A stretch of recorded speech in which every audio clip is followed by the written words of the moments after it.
When we first started out on our low sodium journey,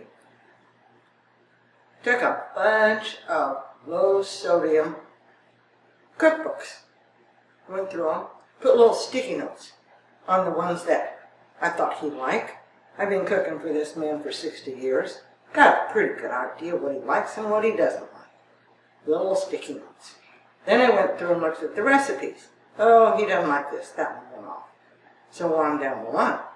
Then I went back and looked at sodium versus serving size.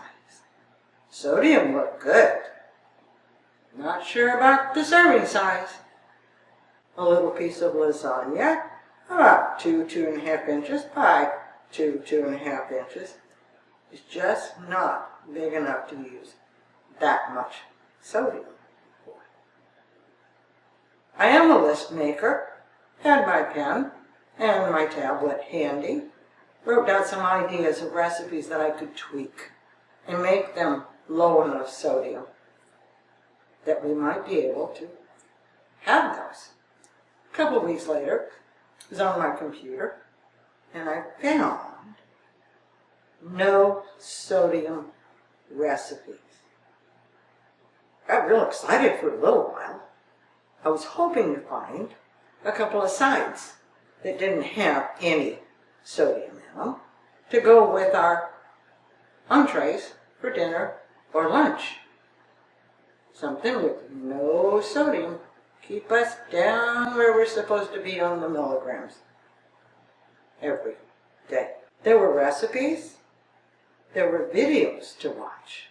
Started looking, and it kind of made me sad to start with.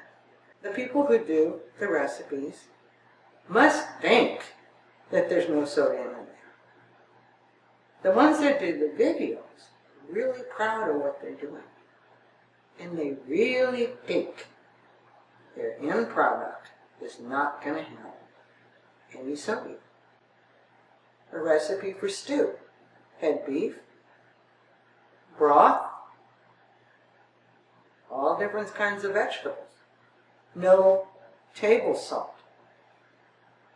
But it had sodium in a lot of those ingredients. I watched a video on a meatloaf because I couldn't figure out how they were going to do this. I haven't found any meat that doesn't have natural sodium.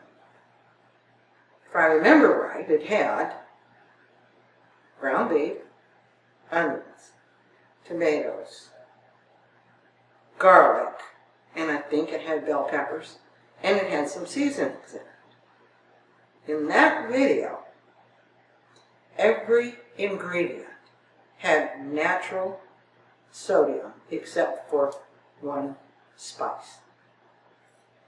Not no sodium. On an average, only 6% of the sodium comes from the table salt. My husband's must have been higher than that because he covered the top of his food with that, what my son-in-law calls devil powder. The rest of the sodium comes from our food. Lots of natural sodium in our meats, our vegetables, the things that we cook with. We have to count those. It's sodium.